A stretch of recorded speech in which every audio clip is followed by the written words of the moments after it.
Et bonsoir à toutes et bonsoir à tous et bienvenue pour ce nouveau numéro de Entre l'encre et les mots ce soir en compagnie de toute la team. Bonsoir les filles.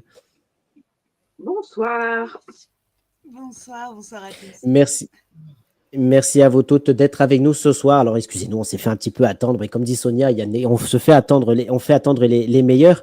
On rappelle ce soir qu'on reçoit donc Mireille Calmel pour son livre Le Masque et la Lame aux éditions XO. On aura l'occasion d'avoir ta chronique dans quelques instants, Sonia. Mais Sonia, qu'est-ce que tu peux nous dire en quelques mots sur ce livre?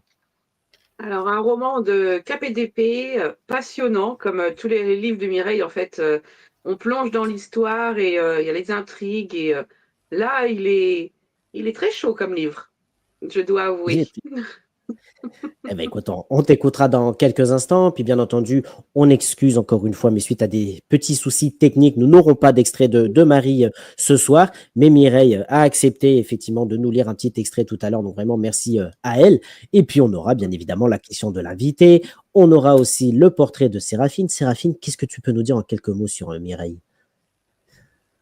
Mireille, c'est une autrice totalement inclassable parce qu'il y a de la romance, il y a de l'historique, il y a du suspense et du thriller. Enfin, il y a vraiment une petite pointe de plein de choses. Et Mireille, c'est surtout une rêveuse, mais une rêveuse dans plusieurs sens. Et ça, j'ai hâte de pouvoir en parler avec elle. Eh bien, écoute, encore une fois, nous t'écouterons en fin d'émission. En tout cas, merci à vous tous d'être là. Et je vous rappelle, mes chers amis, que vous pouvez retrouver cette émission chaque mercredi et chaque vendredi à 19h30 sur Facebook et sur YouTube. Mais attention, comme dirait Sonia, à partir de septembre, on aura l'occasion de retrouver cette émission sur le Facebook et le YouTube de l'émission Entre l'encre et les mots. Voilà, donc je vous invite dès maintenant à aller vous abonner à la chaîne pour pouvoir suivre cette émission. Merci à tous d'être avec nous et ce que je vous propose, c'est de recevoir tout de suite Mireille Calmel.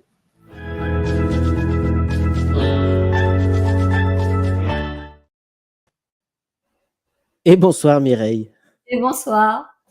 Merci à toi d'être avec nous ce soir, on l'a dit, pour nous parler de ton nouveau roman aux éditions XO Éditions, hein, on le voit à l'écran, Le Masque et la Lame, où on l'a déjà vu déjà la semaine dernière avec notre précédente invitée, où la couverture a fait un énorme succès, on va pouvoir en parler dans quelques instants. Mais avant toute chose, comment vas-tu? Bah écoute, comme je peux, avec un bras en moins, donc c'est compliqué, mais bon, voilà, pas de souffrance, donc tout va bien. Il faut du temps. Quelques fractures, tu vois, arrachement osseux, déplacement, donc une belle broche dans le bras et beaucoup de patience, mais j'en ai. Et ben, en tout cas, je te remercie malgré tout d'être avec nous ce soir pour parler de ton livre. Tu connais le principe de l'émission, tu es déjà venu, mais en tout cas, merci à toi. Les personnes vont poser des questions en commentaire. Le but du jeu, c'est d'y répondre, mais tu le connais aussi, on aime laisser les auteurs se présenter eux-mêmes, comme ça on est sûr de ne pas dire de bêtises. Avec tes mots à toi, est-ce que tu peux nous dire qui est Mireille Calmel? Mireille Calmel, c'est comme l'a dit ta chroniqueuse, une rêveuse depuis toujours, une rêveuse pas comme les autres, puisque je rêve, je fais des rêves récurrents, des rêves qui me mènent sur les traces de personnages que je ne connais pas et qui brusquement prennent une réalité suffisante, en tout cas, pour que je raconte leur histoire, mais on en reparlera. Et je suis une passionnée, forcément, parce qu'on ne peut pas faire ce métier-là si on l'est pas, je crois, quelque part. Passionnée des mots, passionnée de vérité, de sincérité, d'écoute, d'attention. Donc j'ai envie de dire, j'aime les gens. Et ça me rend proche d'eux. J'essaie de faire de plus en plus de choses pour me rapprocher d'eux, pour ne pas être juste une plume et bien plus que ça, quelqu'un qui peut alléger un certain moment de leur vie au travers de ce que j'écris, au travers des échanges que nous pouvons avoir. Donc voilà, j'essaie d'être juste ce que ma petite maman que vous voyez juste là m'a enseigné, quelqu'un qui regarde le ciel mais qui a les pieds bien ancrés dans le sol. Et en tout cas, merci à toi pour cette présentation. Je vois déjà Séraphine qui secoue la tête et je sais qu'on aura beaucoup de questions à te poser. On l'a dit, tu as un univers livresque qui est assez varié. Il y a un livre, effectivement, le précédent, hein, que tu étais venu nous présenter dans cette émission et dont peut-être Sonia nous dira quelques mots tout à l'heure. C'était ce livre, Le Templier de l'Ombre, toujours aux éditions XO. Est-ce que pour ceux qui ne te connaissent pas, tu peux le présenter également? Alors, c'est le début d'une grande série qui finalement s'est déclinée en 4 romans chez XO et un petit fascicule que j'ai publié moi de mon côté qui s'appelle Le Secret de Margot, que je peux d'ailleurs vous montrer, histoire que vraiment tu vois tout. Non, je vous dis tout, là vous êtes chez moi, hein, je vous dis tout. Hein. C'est le principe de l'émission, chacun est chez soi, on fait l'émission, et puis voilà. Il y en a déjà 2 là qui sont à l'apéro, donc tout va bien. On va l'appeler à l'envers, hein, puisque forcément. Voilà, Le Secret de Margot, qui sert de lien justement entre ces 2 séries. Alors, comme j'expliquais, c'est très difficile de rapprocher un fauteuil de son bureau quand on n'a qu'un bras. Faut jongler avec les événements. Faut toujours être, voilà, multifonction. Et donc voilà, donc en fait, quand j'ai eu terminé ce premier opus du Templier de l'Ombre, je pensais que pour moi que l'histoire était terminée. Et une de mes lectrices m'a ramenée à cette histoire. Alors bon, ce serait trop long de vous expliquer comment, en amenant un nouvel élément à mon enquête. Et du coup, ça a donné la série de l'Or maudit, mais il manquait pour moi quelque chose. Et donc, je l'ai fait avec ce petit fascicule, puisque c'était un trop petit format pour XO et que je venais de lancer ma newsletter sur Kessel Media et que je ne voulais pas que mes lecteurs payent pour un abonnement, alors que forcément la plateforme, elle, demandait un accès payant pour pouvoir couvrir ses frais de gestion.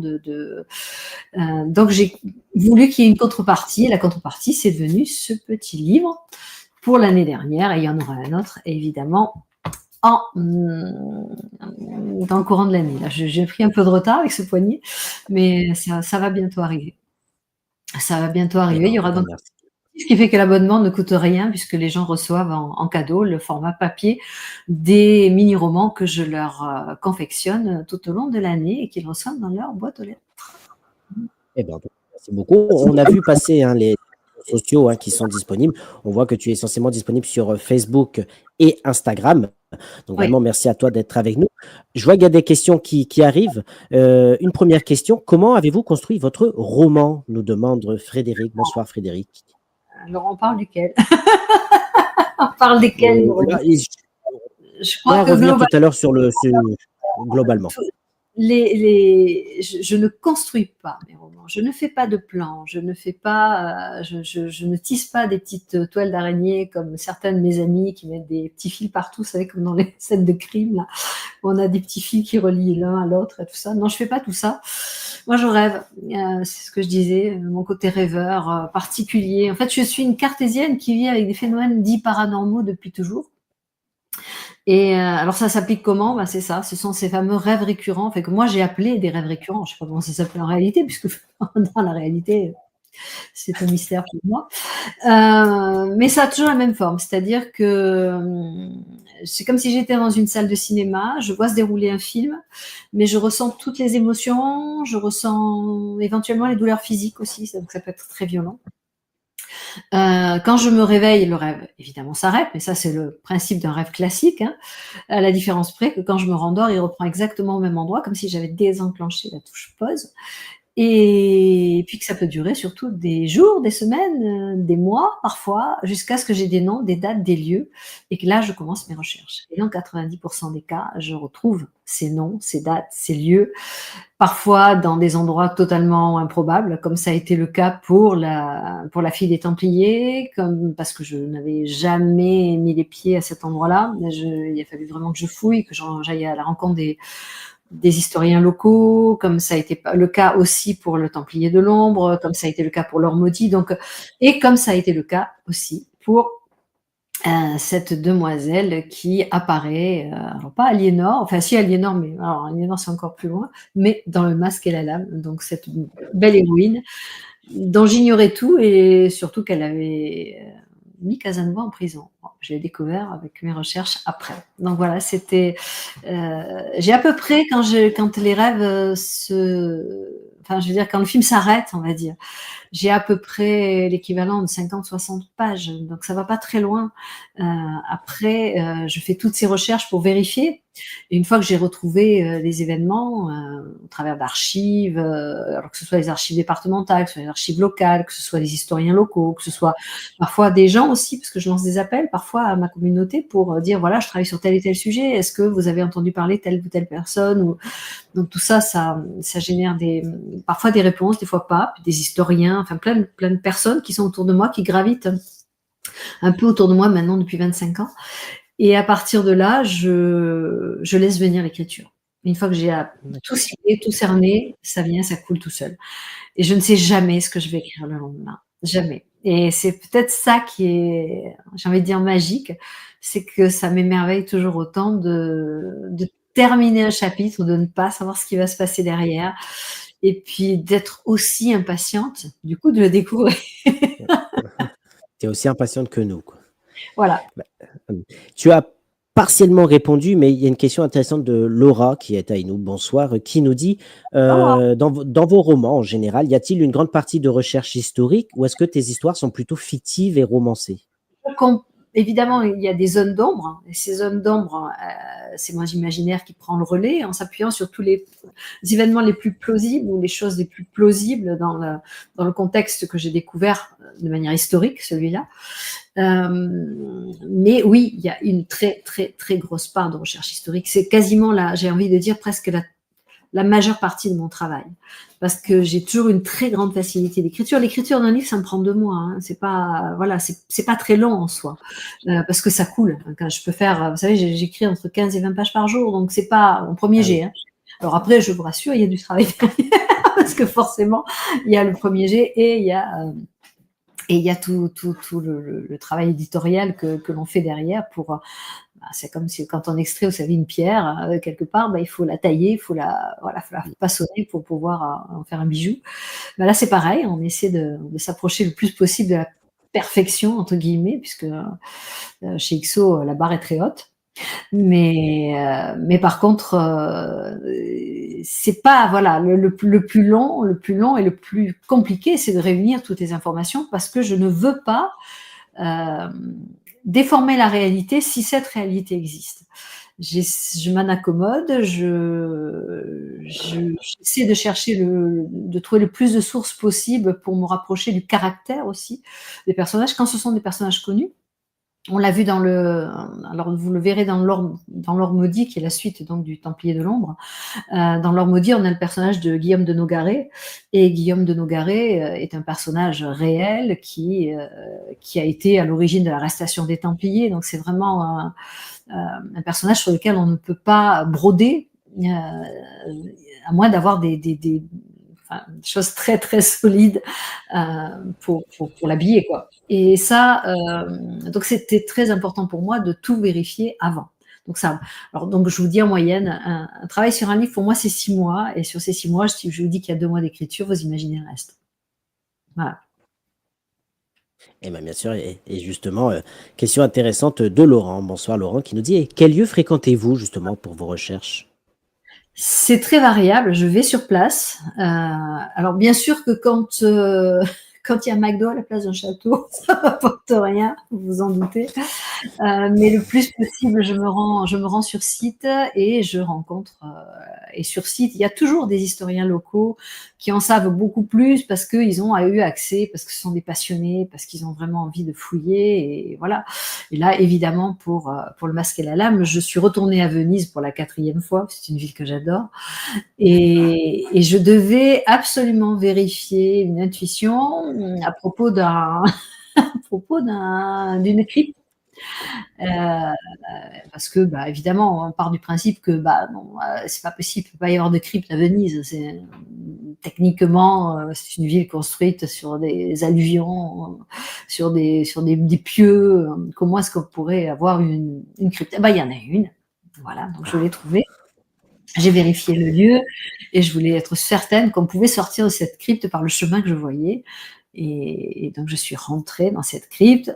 Malheureusement, elle était en travaux. Il y avait des gens partout. Mais le conducteur de travaux a été adorable parce qu'il m'a permis d'avoir accès aux documents. Il ne m'a pas laissé entrer pour aller vérifier, mais il m'a montré le plan qu'il avait et qui était donc un plan très ancien et sur lequel apparaissait effectivement l'accès condamné que moi je voyais et que j'avais vu dans mon rêve, quoi. Voilà, Ah, ça doit être génial de visiter ça. c'est plutôt cool, ouais. C'est plutôt Ah cool. bah su eh ben, merci en tout cas de partager ça avec nous, hein. Donc on rappelle pour ceux qui nous rejoignent, hein, je vois que vous êtes nombreux ce soir à nous suivre. Donc Mireille Calmel pour son livre Le masque et la lame aux éditions XO. Et je rejoins, hein, l'ensemble des commentaires, hein. Les couvertures sont vraiment superbes. Alors c'est vrai que on a vu ton dernier, le masque et la lame. On a vu aussi Le Templier de l'ombre. Et puis on a vu aussi la fille des Templiers et ton premier best-seller, le livre d'Aliénor qui est parti tout à l'heure. Est-ce que tu peux nous en parler un petit peu de ces couvertures? Alors les couvertures, les premières ont été créées par XO, les dernières sont les miennes. Voilà, puisque Ah, j'ai travaillé, enfin bon, on ne sait pas trop, mais à une période de ma vie, je dessinais, je peignais. Alors j'ai pas le talent évidemment d'un Pierre Lejeune qui a pu faire la BD ou même d'un illustrateur, mais je m'amuse beaucoup et celle-ci c'est une composition. Donc la photo derrière, c'est la mienne.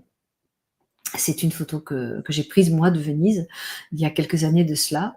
Et après, je dessine mes croquis et je leur donne vie grâce à des comment on appelle ça, alors, j'utilise l'IA, mais au travers d'une palette graphique. Voilà. Donc, en fait, d'accord. j'utilise une palette graphique qui me permet et qui combine les deux de manière à ce que je puisse vraiment faire ce que je veux comme je veux. Voilà. Donc, la dernière, c'est la mienne. Eh ben, elles sont vraiment très belles. Et justement, il y a René qui pose une question intéressante. Et après, on recevra Sonia pour la chronique du livre. Donc, Laurent qui nous dit un talent sûr. Bravo Mireille. Mais René qui nous dit, savez-vous, Mireille, pourquoi cette attirance pour le XVIIe siècle? Ah ben non, parce que jusqu'à là, j'ai quand même beaucoup voyagé dans le médiéval. Donc le XVIIe, j'ai pas beaucoup de romans qui se passent au XVIIe. Il y a eu La Marquise de Sade, mais c'était un défi, on pourra en parler, je vous expliquerai pourquoi j'ai écrit ce livre. Et il y a eu Les 10 pirates en 2005, mais ce qui se passait, voilà. Mais non, c'est vrai que c'est pas spécialement une attirance. Ça se fait un petit peu naturellement. Alors c'est vrai qu'il y a aussi, je dis ça, mais il y a eu aussi, je crois, de mémoire, je crois que c'est la fille, non, c'est pas la fille des Templiers, peut-être, je ne sais plus. J'en suis à mon 25, qu'est-ce que je dis, 35e livre. Donc à force, Bon, un quand peu, même. ça. Et 25 ans, c'est pas mal. Et donc chaque fois, enfin, je ne choisis pas ni les dates, ni les lieux, ni le personnage. Encore une fois, c'est vraiment, ça m'arrive vraiment par ce canal entre guillemets là, et c'est ça qui détermine l'histoire que je vais raconter, vraiment. Donc j'ai pas d'engouement pour une période ou une autre. Donc pourquoi pas, vous savez, avant de signer chez XO, j'ai écrit plein de livres, hein. J'étais jeune maman, j'ai écrit plein de livres qui sont contemporains, qui sont parfois dans des époques différentes, qui sont de la science-fiction, de la fantasy, de la romance, qui sont des univers très différents. Donc moi ce que j'aime c'est écrire et se raconter des histoires. Je suis une raconteuse d'histoires, hein, pas autre chose. Ah bah c'est tout ce qu'on aime effectivement dans cette émission. Parce qu'effectivement, il y avait Laura qui disait, vous avez l'air d'être passionné par la période des Templiers. Est-ce que tu peux nous expliquer comment ça t'est venu? Pendant très longtemps, j'ai refusé de m'attaquer aux Templiers, vraiment, parce que c'était pour moi un sujet battu, rebattu, et puis je voyais pas l'intérêt, puis j'avais vraiment pas de, j'ai envie de dire, de connexion quoi particulière avec ça. Qu'est-ce qui a changé? Une de mes lectrices, encore une fois. Vous voyez, comme quoi ça peut être un super canal. Là, c'est pas venu sous la forme d'un rêve, c'est venu sous la forme d'une de mes lectrices qui m'a contactée. Alors, je la connaissais depuis longtemps, hein, je la connaissais depuis le lit d'Aliénor, on était devenus amis. On se voyait tous les ans sur les salons du livre. Et elle m'avait toujours dit, elle était instite, et elle m'avait toujours dit, moi je rêve des Templiers depuis que je suis gosse, je sais qu'un jour je trouverai un bien ayant appartenu aux Templiers, voilà, je veux vivre dans un endroit qui a appartenu aux Templiers. Donc c'était vraiment son rêve. Et quand elle a pris sa retraite, elle a acheté aux enchères une vieille tour sur un terrain près de Troyes. Donc c'est vraiment tombé en se disant, on lui a vendu ça pour une tour templière. Elle s'est dit oui, le lieu, tout ça, ça me parle. Donc elle s'est installée, elle a commencé à rénover. Alors quand je dis rénover, c'est-à-dire c'est casser casser la rénovation qui avait été faite sur cette tour pour lui redonner son aspect de l'époque. Et en cassant le carrelage, elle a trouvé dans les fondations de la tour un cartulaire avec un étui, plus exactement, je dis cartulaire, mais c'est pas ça, un étui en fait, un étui de cuir qui était très bien conservé parce qu'il avait été bien graissé, bien protégé de la lumière, protégé de plein de choses, de l'humidité aussi parce qu'il était dans une cavité bien scellée. Et donc elle m'a contactée en me disant je n'ose pas l'ouvrir, je sais pas, qu'est-ce que je dois faire. Je lui ai dit écoutez, je contacte l'archiviste italien avec lequel je travaille parce que moi je suis incapable de déchiffrer et j'arrive. Et on y est allé, et en fait, il s'est avéré que c'était un document qui est toujours en cours d'authentification, même malgré parce que c'est très long. Hein. Il a passé, je crois, 5 certifications sur une dizaine. Je crois que c'est très très long parce qu'il y a plusieurs pays qui reprennent les mêmes protocoles pour s'assurer d'eux. Mais visiblement, en tout cas, il était signé du grand maître de l'ordre de l'époque, de Baudouin de Jérusalem, de Bernard de Clairvaux, et donc il y avait vraiment, et donc il expliquait, d'après l'archiviste qui a traduit le latin, il donnait une des raisons. On pense même que c'est la principale raison pour laquelle l'ordre du Temple a été créé. Et c'était pas ce qu'on avait imaginé. Et c'est ce que je raconte dans La fille des Templiers, en fait, voilà. Alors, je raconte pas l'histoire du livre, mais je raconte, et quand on n'a pas du tout cet élément, on ne peut pas raccorder les pans de l'histoire avec un grand H. Hein. Mais quand on a cet élément-là, je vous dévoilerai pas ici parce que ce serait dommage pour ceux qui auraient envie de lire le livre. Eh bien, j'ai mis à la fin, une chronologie des événements. Et on démarre en l'an 293. Donc on monte très.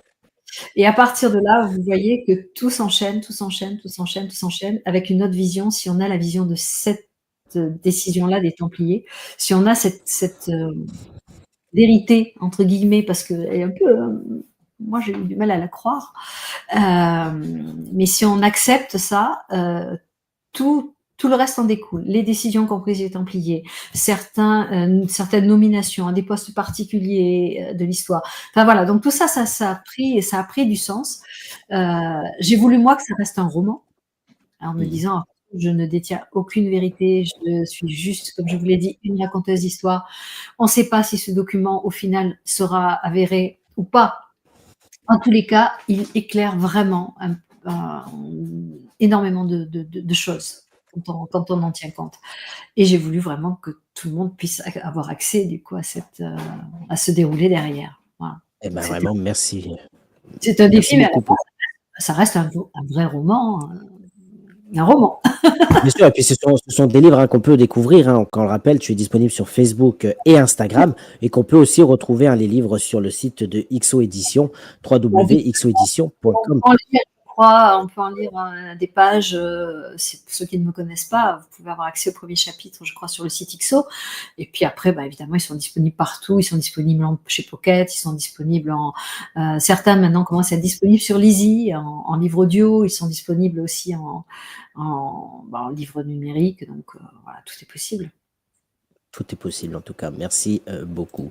Dominique Guénin, bonsoir. Ensuite, on écoutera Sonia, parce que je sais qu'elle est impatiente. Votre nouveau roman a-t-il une relation avec votre duologie Les Lionnes de Venise? Pas du tout. C'est pas la même époque, c'est pas les mêmes personnages. Non, absolument pas. Non, c'est vraiment un roman à part. D'abord, c'est un unitaire, il n'y aura pas de suite. Et on est avec un personnage très, très différent, très complexe, très troublant aussi, parce que vous êtes avec une espionne qui nonne le jour, espionne et exécutrice pour la Quarentia Criminale et la nuit. Donc c'est vraiment un personnage de multiples visages. En tout cas, très, très, très intéressant. J'ai passé, je me suis éclatée à travailler avec. Vraiment. Et puis dans une Venise qui à elle seule est un personnage hein, quand même. Ben, bien sûr, oui, on va avoir l'occasion d'en parler dans quelques instants. Mais il y a une question intéressante de Laurent juste avant qui nous demande est-ce qu'on peut lire le dernier en premier ou est-ce qu'on doit lire les autres avant? Le dernier, le masque et la lame. Alors, ce qu'il ne faut pas faire, celui-là, évidemment, bien sûr, c'est un unitaire, donc vous pouvez le lire sans aucun problème. Il n'y a pas de chronologie dans mes livres, enfin, dans mes ouvrages, sauf si ce sont des suites, des séries. Mais en général, c'est écrit. Il y a une petite étoile qui vous indique tome 1, tome 2, et voilà. D'accord. Donc, Oui, comme on l'a vu sur le précédent, effectivement, le Templier de l'ombre, il y avait la petite étoile, il y effectivement. a eu un oubli sur l'or maudit, sur le tome 1 de l'or maudit. La petite étoile n'y est pas, mais il y a quand même un tome 2. Voilà. Eh ben, merci à toi. Eh ben, écoute, ce que je te propose, c'est de recevoir donc notre chère amie Sonia Robinard.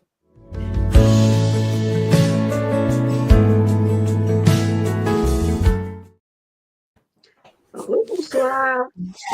Et rebonsoir, Sonia. Ah, j'avais dit que j'allais le mettre. Hein. Ah, mais Oui. fallait. C'était de circonstance. Comme quoi, on verra de tout dans cette émission. Donc, chère Sonia, Ah, oui. Sonia, la croqueuse de livres sur les réseaux sociaux, tu es avec nous pour nous faire une chronique de ce livre, Le Masque et la Lame. Mais avant de t'écouter pour la chronique, j'aimerais bien qu'on regarde la bande-annonce de ce livre Ouais. pour ceux qui nous rejoignent. Le Masque et la Lame, c'est le nouveau roman de Mireille Calmel. Dans une Venise plus envoûtante que jamais, une espionne intrépide démasque les pires assassins.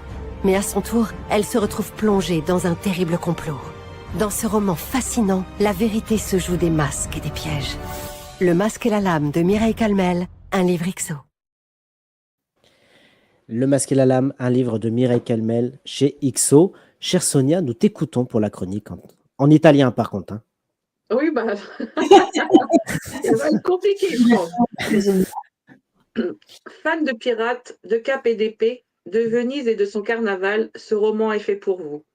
1756. Alors que le carnaval de Venise débute, une jeune femme, que toute la gente masculine désire, va se retrouver piégée à son propre jeu. Sœur Maria Marina le jour, Maria Marina Morosini la nuit, cette jeune femme a la double vie, mène les hommes par le bout du nez. Elle les séduit pour mieux les réduire au silence. Mais quand cela se retourne contre elle et qu'elle comprend que l'on essaye de la piéger, sa rage ne fait que grandir. Elle, qui enfant a vécu le pire, voit sa vie complètement chamboulée quand certains secrets sont dévoilés. Mais qu'y a-t-il de pire que de perdre, les uns après les autres, ceux qu'on l'on aime? Maria Marina également, le bras armé de la police de Venise, arrivera-t-elle à garder son identité secrète, mais surtout à sauver sa vie? Découvrira-t-elle qui la traque comme un gibier en pleine partie de chasse? Entre orgies festivalières pleines de libertinage, de tromperies accordées et de nuits sans tabou, Maria Marina devra faire preuve de sang-froid, alors que la douleur lui donne le sang chaud et qu'elle devient sans pitié quand cela s'avère nécessaire. Avec ce nouveau roman historique, Mireille m'a une fois de plus ravi les yeux et l'esprit. Avec sa plume aussi tranchante qu'une dague, elle a su donner vie à une femme admirable. À chaque page que l'on tourne, on sent la force, la volonté, mais également la peur de décevoir et de perdre qu'elle a insufflé à Maria Marina. On s'attache très vite à cette jeune femme, malgré nous. On tremble de colère avec elle. On est émoustillé par sa façon de vivre. Et pour cela, je ne parle pas de ses frasques sexuelles, ni d'ailleurs de celles de tous les autres protagonistes présents dans ce livre. Car pour cela, il faudrait passer le live à une heure plus appropriée. Une fois de plus, Mireille a su élever à la hauteur qu'elle mérite une héroïne, une femme forte et rebelle qui nous mène par le bout de son épée. Ah bah, merci. Avec plaisir. Ah, quel moment j'ai passé. Ah là là. C'est une fois qu'on ouvre le livre, on ne peut plus le lâcher. Bah, c'est un petit peu ce que j'ai ressenti en écrivant, hein, j'avoue. Là, Ça ne m'étonne pas. Là, il a été grepé. Ça me gêne un petit peu. Plaisir. Ah oui, hein, c'est Ça bien. donne chaud.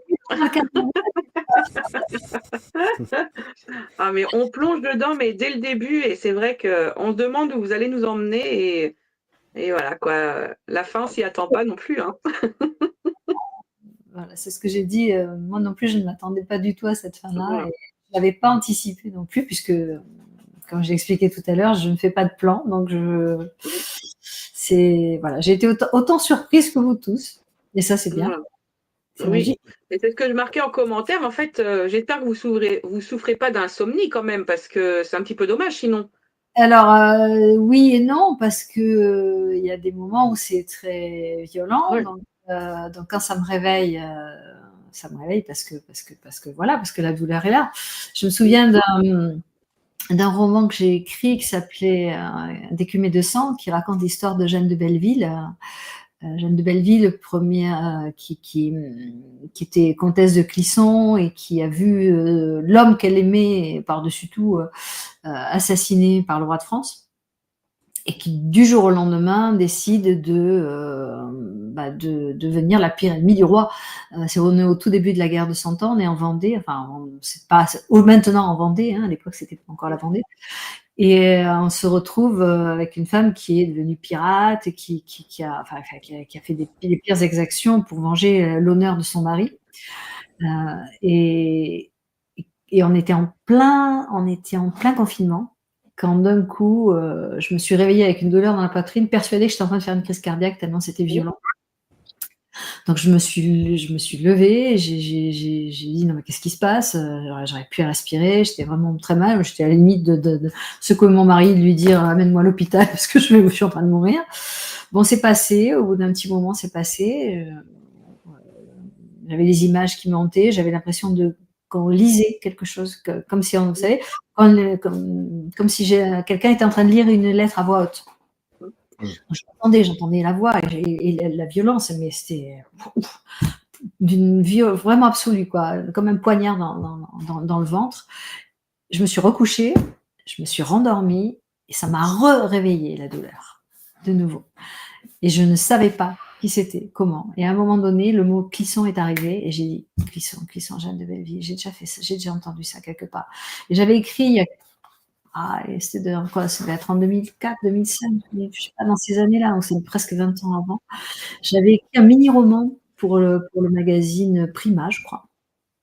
Sur elle. On m'avait demandé, je devais être 2005, parce que c'était après les 10 pirates, on m'avait dit, tiens, dans la veine pirate, est-ce que vous auriez pas une autre... Donc j'avais écrit un mini-roman sur elle, mais j'avais pas approfondi. Et là, je me suis dit, en fait, elle te hante depuis 20 ans. Pas tout à fait 20 ans, donc 15 peut-être, je sais pas. Et il a fallu que je raconte, mais j'ai raconté à la première personne exactement comme j'avais entendu.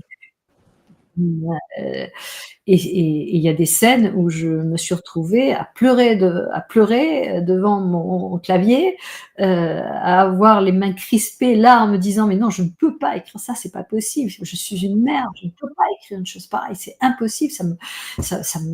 Mais vraiment, ça m'a ravagée complètement, et comme si on avait écrasé ma main, tac, sur le clavier pour que je le fasse quand même, quoi. Et je me revois encore pleurer, mais alors à grosses larmes, avec le cœur broyé, tout en écrivant. Et donc il y a des fois où ça peut être quand je dis très violent, je suis vraiment maso, je peux croire. Il y a un bouton pause, mais il n'y a pas un bouton stop, donc ça marche. Voilà. Je suis un peu prise de ça. Alors les gens qui me disent oh la chance, non, je vous jure, croyez-moi, c'est pas une chance. C'est peut-être bien pour vous lisez les livres, mais à vivre, c'est pas toujours un cadeau. C'est un métier compliqué, auteur, quoi. C'est dangereux. Pas toujours pour mes copains, parce qu'ils inventent des problèmes de ce côté-là. Vous en parlez avec les auteurs de la Ligue de l'Imaginaire, ils vous disent non, mais nous on fait des plans, on structure, il n'y a pas de problème, tout va bien. Pas tous, hein, pas tous. Évidemment, si vous recevez Bernard Werber, il vous dira pas la même chose. Ah ça c'est, on verra. C'est peut-être en projet, effectivement. Super. Question intéressante. Mireille, une conteuse de 1001 rêves. Êtes-vous la Scheherazade des temps modernes? Oh non, j'ai pas cette prétention-là. Bien sûr que non. Non, j'ai tout à fait consciente d'être je sais pas, peut-être une passeuse de mémoire, si tant est que ça ait un sens, et vraiment une raconteuse d'histoire, mais non, j'ai pas le... Non, un seul livre pour plusieurs nuits, ça me suffit. Et est-ce que tu es rêveuse et cartésienne? Oui, alors c'est mon grand drame parce que je suis cartésienne profondément et je vis avec un cartésien pur et dur, donc c'est compliqué de ne pas expliquer les choses. Alors, j'étais très amie avec les frères Bogdanov Et eux, un jour, m'ont dit, mais en fait, c'est très carré ce que tu me racontes là, ça n'a rien à voir. Enfin, Igor qui me racontait ça, qui me dit, c'est pas du tout. Je dis, comment ça, c'est pas du tout farfelu. Enfin, et je fais des rêves et je rêve de personnages que je connais pas, qui existent et dans la vie, ils ressemblent à ce que j'ai rêvé. Enfin, c'est quand même un peu chelou, quoi, tu vois. Et il m'avait dit, non, mais en fait, non, pas tant que ça, parce que tu sais, alors il m'avait expliqué qu'en fait, tout est, tout est sous forme d'onde. Le geste, la voix, l'émotion, tout est transformé en ondes, en fréquences qui partent dans l'univers comme ça, un peu partout, qui s'évaporent. Un peu à la manière d'un film ou de cette vidéo que tu vas mettre en ligne, qui va se décomposer dans l'univers pour être recréée à partir du moment où tu donnes de bons codes, de bons chiffrages par tes lecteurs, par tes auditeurs et par les spectateurs qui, eux, veulent regarder le film, sont des centaines à regarder le même film sur leur iPhone ou leur téléviseur. Ou pareil pour une émission de radio ou autre. Toutes ces ondes-là, elles sont décomposées et elles sont récupérées et rassemblées par un code. Par une codification qui leur permet de reprendre leur forme initiale. Donc leur théorie à eux, c'était qu'en fait, toutes ces vibrations, tout ce qu'on a émis, toutes nos vies, toutes nos histoires à nous, tout ce que l'on ressent, ça part partout. Et puis il suffit d'avoir dans la tête le code pour réceptionner le décodeur. Là, le décodeur Canal+, là, qui est branché là. Et en fait, alors eux disaient, soit c'est une capacité du cerveau que l'on a perdue, et qui reste chez certaines personnes, soit c'est une capacité du cerveau qu'on est en train d'acquérir. C'était ou l'un ou l'autre dans leur idée. Mais ils avaient déjà rencontré des gens comme moi qui s'en servaient pas pour écrire, et peut-être pas forcément de cette manière-là, mais qui avaient ça. Et eux me disaient, tu dois être branché sur la fréquence du Moyen-Âge, et probablement que la fréquence des personnages que tu reçois, dont tu reçois l'histoire, doit être une fréquence qui est très proche de la tienne, de celle que tu aimais toi. Pour pouvoir, voilà, parce que chacun. Et moi, ça m'a parlé parce que ma maman était une guérisseuse qui a soigné des gens dans le monde entier, qui venaient la voir du monde entier. Maman n'avait aucun magnétisme, vraiment zéro. Et elle soignait les gens, elle réparait les fréquences des gens. Quand quelqu'un avait mal quelque part, ou donc sa fréquence était pervertie, abîmée, elle perdait sa fluidité, et donc elle réparait ça avec sa propre fréquence, elle s'alignait sur la fréquence de la personne et elle réparait la fréquence des gens. Et j'ai vu des choses extraordinaires. Moi, j'ai vu des gens se lever, au bout de plusieurs séances, se remettre à marcher, alors qu'on leur avait dit que la connexion neuronale était finie et qu'ils ne remarcheraient jamais. Enfin, j'ai vu des choses fabuleuses. J'ai vu des grands professeurs, des oncologues sur Marseille, lui demander chaque fois qu'elle leur envoyait des patients en disant voilà, pour moi il y a un cancer qui débute à tel endroit, faudrait faire des examens, ça va pas encore être visible, mais c'est à surveiller, ou alors à anticiper, tout ça, il la prenait au sérieux parce que 9 fois sur 10 les résultats tombaient et maman avait raison avec une longueur d'avance. Donc et elle voyait moi je l'ai vu pleurer devant le premier IRM qu'elle a eu entre les mains. Parce qu'elle me dit, enfin une machine qui voit ce que je vois moi, qui voit l'aura des gens, qui voit l'énergie électrique du corps. Ce qu'elle appelait l'aura, elle disait, l'aura c'est l'énergie électrique du corps, en fait, qui rayonne autour du corps. Et plus cette aura elle est belle, plus le corps va bien, et donc plus elle est chargée en fréquence, et plus les fréquences est puissante. Et plus elle est ratatinée, moins le corps va bien, moins la personne va bien. Et là où il y a des zones comme ceci ou comme cela, ou là, tu vois, là il y a des creux, eh bien voilà, là, c'est à cet endroit-là que la maladie s'installe ou qu'il y a déjà quelque chose. Et donc elle arrivait à lire les gens à travers leur aura et à travers le pouvoir de ses mains, qui était vraiment particulier. Et je peux vous garantir que quand elle posait les mains sur vous, vous le sentiez. Oui, j'imagine, oui. Ouais, mais voilà, donc et donc pour moi ça m'a parlé quand ils m'ont expliqué ça, cette histoire de fréquence, ça m'a parlé. Je me suis dit tiens, finalement j'ai peut-être hérité du nom de ma mère d'une autre manière. Voilà. D'accord. Vraiment merci beaucoup en tout cas, parce que j'ai jamais vu Séraphine autant assidue à écouter un auteur pendant l'émission, donc vraiment merci beaucoup.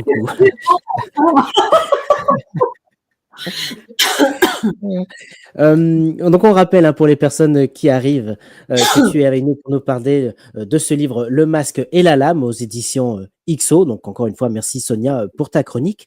Et on écoutera un Séraphine en fin d'émission, hein, je taquine, bien évidemment. Laurent qui nous dit, alors attention, question bien la comprendre. Mireille, êtes-vous une rêveuse passionnée ou une passionnée rêveuse ou les deux? Les deux. Bah Forcément voilà. les deux. Forcément les deux. On ne peut pas être. Enfin, moi, je ne peux pas être l'une sans l'autre. J'ai besoin de vivre intensément, même si c'est pas toujours le cas, parce qu'on a le quotidien aussi. Hein. Je suis une femme comme les autres, une femme, une maman, une grand-mère comme les autres. Mais je fais mes courses, je fais mon ménage. Pour ceux qui me mettent sur retomber. Hein. Vous pouvez me croiser Il y en a certains à qui il faudrait le rappeler. Hein. Non, mais je vous assure, hein, voilà, je suis quelqu'un comme tout le monde. Juste, ma seule différence, c'est que, comme certains savent tisser, savent peindre, ou aiment tisser, ou aiment faire plein de choses, moi, j'ai juste eu la chance de rencontrer la bonne personne au bon moment avec le livre que les gens attendaient sans le savoir, ce qui a lancé ma carrière. Mais sinon, voilà. J'ai longtemps été, j'ai toujours été une raconteuse d'histoire, j'ai toujours été une romancière, sauf que pendant très longtemps, j'étais la seule à le savoir. Croyez-moi, ça ramène à beaucoup d'humilité. En tout cas, vraiment, merci beaucoup en tout cas pour ce beau moment et effectivement de passer ce moment avec nous. Sonia, est-ce que tu veux rajouter quelque chose? Non, j'ai hâte aussi d'entendre le portrait de Séraphine. J'ai hâte du Oui, moment. oui. Ça promet. Ça promet. Mireille, tu avais accepté, alors tu nous dis si tu veux qu'on le fasse maintenant ou plus tard, de lire un extrait effectivement du livre, hein, puisque je rappelle effectivement que Marie, qui fait partie de l'émission, qu'on embrasse, en fin de compte, a eu un petit souci technique avec son matériel, donc on ne peut pas vous faire un extrait ce soir, mais en tout cas, on l'embrasse. Je vais le faire avec vous. Vraiment. Je vais vous lire, tant qu'à prendre un extrait, je vais prendre les 2 premiers chapitres, s'il vous plaît. Ils ne sont pas très longs, ça fait 4 pages. Vas-y, il n'y a pas de souci. Allez. On est comme à la maison, tu as dit. Donc vas-y, on t'écoute. Tout de suite. Cher inconnu, ne craignant plus ni Dieu ni diable, en ces jours de carnaval où les masques s'offrent et se dérobent à l'envi, il me faut reconnaître qu'un seul, le vôtre, d'une sobriété sans égale, a su me détourner des splendeurs de la fête ce soir. Les regards n'auraient convergé vers vous que je vous aurais reconnu tout de même. Pas pour ce nom que vous dissimulez adroitement, même au plus hardi des patriciens, mais pour la sensualité que vous dégagez et dont vos lèvres relaient le mystère. Vos courbes, votre maintien, la blondeur exquise de vos cheveux, tout est d'exception chez vous. L'on dit que le vent vous porte au gré des canaux, d'un palais au suivant, d'un rire offert à un autre, partagé. L'on dit que vous disparaissez de la même manière que vous vous annoncez, laissant un sillage de musc et de jasmin à nul autre semblable. Et que qui tente, pauvre fou, de suivre votre gondolier aux allures fantomatiques ne reparaît jamais. Je ne crois pas avoir connu de ville plus énigmatique, plus attachée à ces légendes que Venezia. Hier encore, madame, j'en riais, moqueur. De ce rire qu'ont ici des enfants de tout âge. Ce soir, j'en mesure l'évidence. À vous seuls, vous les incarnez tous, ces pantins de la commedia dell'arte, ces puissants qui se travestissent en gueux, ces bourgeois, ces puissants qui se travestissent en gueux, ce peuple en bourgeois et ces bourgeoises en abbés. Vous êtes l'esprit de cette lagune, mouvante et insaisissable, soleil et brume à la fois. Ah, madame, quel feu d'artifice que votre simple présence! L'éclat de votre regard de jade, seule vérité du masque, illuminait à lui seul le firmament. Le mien s'y est perdu. Mon souffle s'est suspendu et je me sens bien fat, désormais, à griffer ce velin en toute hâte, craignant que, le temps d'en cacheter l'enveloppe, vous ayez fui déjà la fête du sieur Bragadin. Je ne vous ferai pas l'injure de vous suivre, de vous chercher, de vous espérer. Vous avouer mon trouble me semble déjà si commun. Ne venez jamais à moi qu'il me resterait ceci. Le bonheur de voir cette ville à bout de souffle, par le vôtre, regagner son prestige et sa suprématie. Grazie. Pas de signature. Autant par sa forme que par son propos, cet anonymat est inhabituel. Tous ne songent qu'à se faire connaître ou reconnaître, alors qu'auprès des autres, ils avancent grimés, se fondant aux ombres des campi pour mieux accrocher la lumière des palais. Aucun cachet dans la cire, juste un magma rouge écrasé d'un doigt sans empreinte. Il devait porter gants de soie.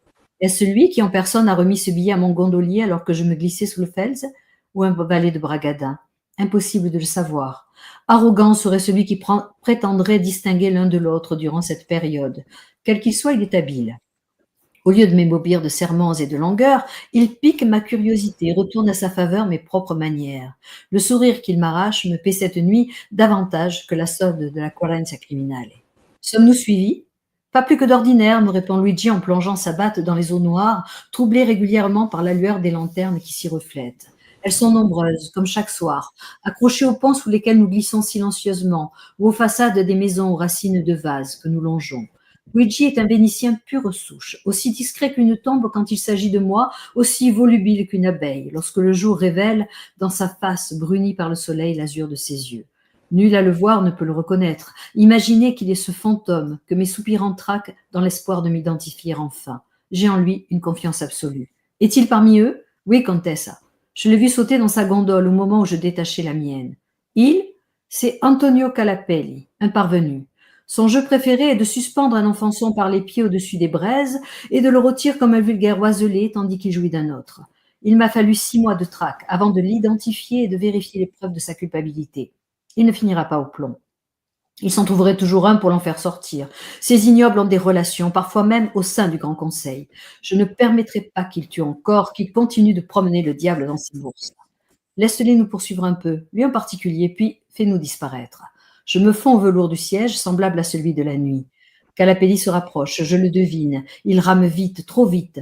L'ombre de sa gondole se dessine sur l'eau, vorace, avide.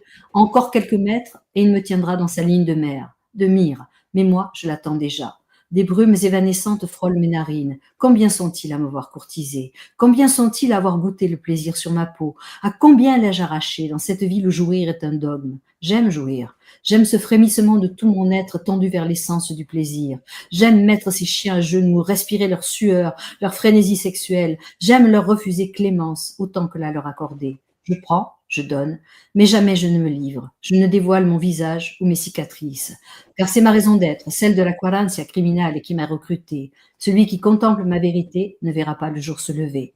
Je suis sa dernière confession, son dernier murmure, sa dernière prière. Son âme m'appartient. Du poinçon de ma dague, je la remets à Dieu pour la laver du péché. Au bout de mes doigts, la lettre sans signature caresse l'onde, troublée par le va-et-vient des gondoliers. Je les desserre. La lagune emportera le secret de cet homme, comme elle préservera celui de ma véritable identité, cette fois encore. J'ai trop à faire pour le percer. Merci beaucoup, Mireille, pour cet extrait. Donc, on l'a dit, de Le Masque et la Lame. Sonia, qu'est-ce que tu peux nous dire sur cet extrait aussi?